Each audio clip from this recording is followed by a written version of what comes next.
గణన చేయడం ఏ క్షణం సర్వము సకలము కూడా చెప్పబడింది. సృష్టిలో ఉన్నటువంటి అణువు నుంచి పడితే పరమాణువు వరకు ఏదైతే సృష్టి నిర్మాణ క్రమం ఉన్నదో, సృష్టి యొక్క సంహార క్రమం అనేటటువంటిది ఉన్నదో, ఈ సృష్టి ప్రళయం వచ్చి ఏ విధంగా సంపూర్ణం పూర్తవుతుంది, ఈ సృష్టి ఏ విధంగా ప్రారంభమైంది, మొట్టమొదలు ఈ సృష్టి మొత్తం జలమయంగా ఉండేది. ఆ జలంలో నుంచే ఈ చెట్లు పుట్ట గుట్ట ఇవన్నీ ఏ విధంగా నుంచి పుట్టడం జరిగిందో అక్కడి నుండి మొదలుపెట్టి చిట్ట చివరికి ప్రళయం వచ్చేసి ఆ ప్రళయంలో ఈ సృష్టి మొత్తం సంపూర్ణంగా నిక్షిప్తమయ్యేటంతటి వరకు కూడా ఈ విషయాలన్నీ ఎక్కడ ఉన్నాయి అని చెప్పేసి అంటే వేదంలో ఉన్నాయట.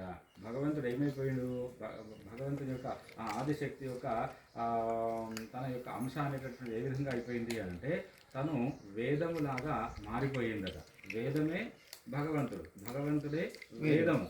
అయితే ఆ విధంగా ఆ వేదములో లేనటువంటి విషయం అనేటటువంటిది ఏదీ లేదు. వేదంలో సర్వ విషయాలు, సకల శాస్త్రాలు, పురాణాలు, ఇతిహాసాలు అన్నీ కూడా వేదంలో నిక్షిప్తం చేయబడినాయి. అటువంటి ఆ వేద కాల అనుసారంగా ఈరోజు బ్రహ్మదేవుడు ఏం చేసిండట అంటే ఈ ఉగాది రోజు చైత్ర శుద్ధ పాడ్యమి రోజు ఈ కాలమును లెక్క పెట్టడము ప్రారంభం చేయడం అనేటటువంటిది మొదలుపెట్టిందట.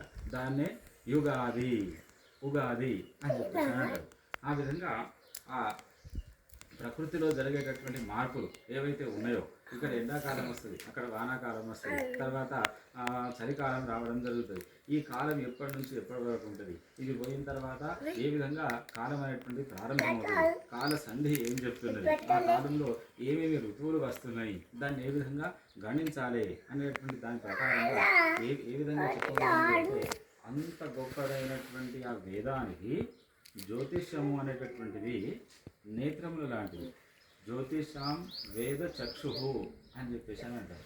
మనిషి యొక్క శరీరం ఎంత గట్టిగా బందోబస్తుగా దృఢంగా ఉన్నా కూడా వానికి కళ్ళు లేవనుకోండి, అదంతా వాడు అంత శరీర సౌష్ఠవం కలిగిన అంతటి అందమైన రూపము అన్నీ ఉన్నా కూడా అవన్నీ దండగినే, తను ఏమి చూడలేడు చేయలేడు. కాబట్టి ఆ భగవంతుడు ఏం చేసిండు అని అంటే ఆ వేదంలో ఉన్నటువంటి ఆ తెలుసుకునేటటువంటి జ్ఞాన శక్తి ఏదైతే ఉన్నదో దాన్నే జ్యోతిషము అని పేరు పెట్టిండు.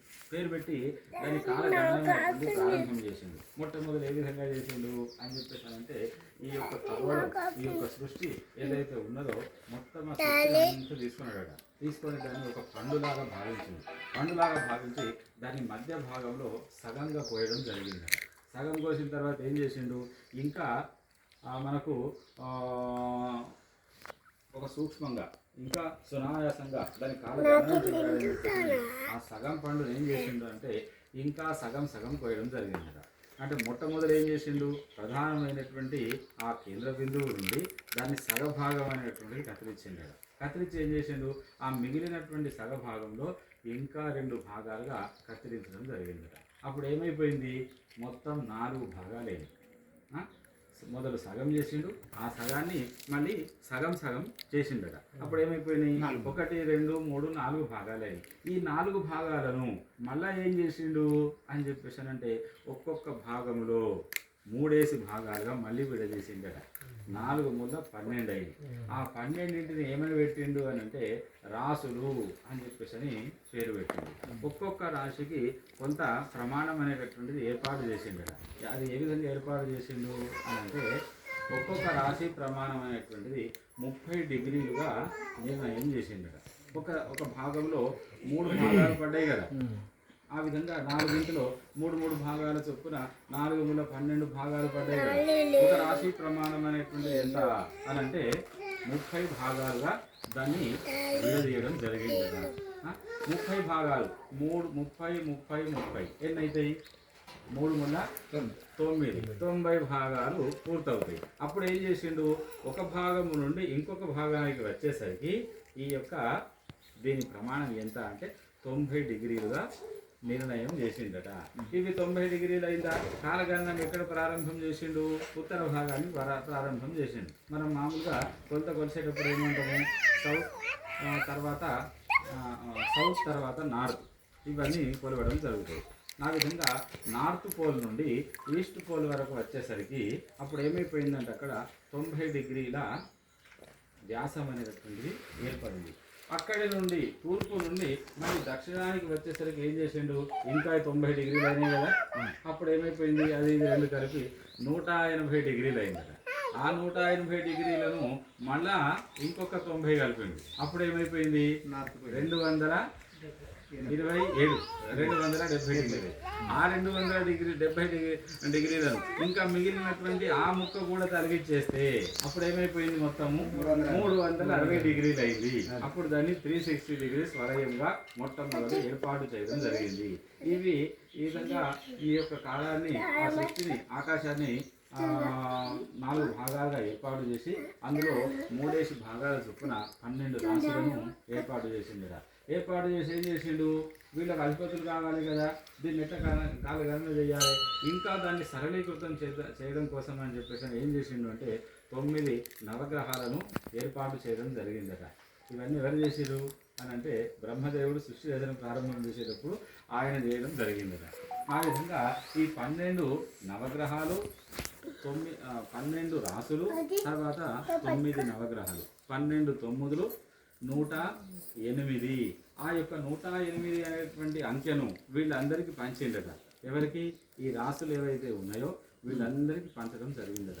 అందుకని దాన్ని ఏమంటారంటే అశ్విని భరణి కృతికాపాదం మేషం కృతికాశ్రయ రోహిణి మృగశిరార్థం వృషభం. ఈ విధంగా 12 రాసులకు ఒక్కొక్క రాశికి 9 చరణాల చొప్పున 12 తొమ్మిదులు 108 చరణాలుగా వాళ్ళకందరికీ పంచివ్వడం జరిగింది.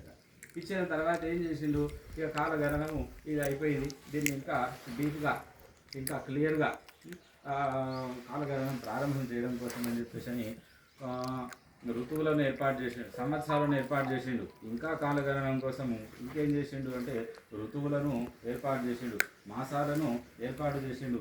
ఇంకా క్లియర్గా, ఇంకా డీప్గా, ఇంకా ఈజీగా ఉండడం కోసం అని చెప్పేసి ఏం చేసిండు, దానికి పక్షాలుగా ఏర్పాటు చేసిండు, తిథులుగా ఏర్పాటు చేసిండు, వారాలుగా ఏర్పాటు చేసిండు, ఈ 27 నక్షత్రాలుగా ఏర్పాటు చేసిండు. మీరు గమనించండి, 27 నక్షత్రాలు ఇంటూ ఒక్కొక్క నక్షత్రానికి 4 చరణాలు, మళ్ళా వచ్చేది కదా 108 సంఖ్య. 27 ఇంటూ 4 108. ఆ విధంగా ఈ సాంఖ్యాశాస్త్రం అనేటువంటిది ఒకటి ఏర్పాటు చేసి కాలగణనం అనేటువంటిది ఆ బ్రహ్మదేవుడు ప్రారంభం చేయడం జరిగిందట. ఈ విధంగా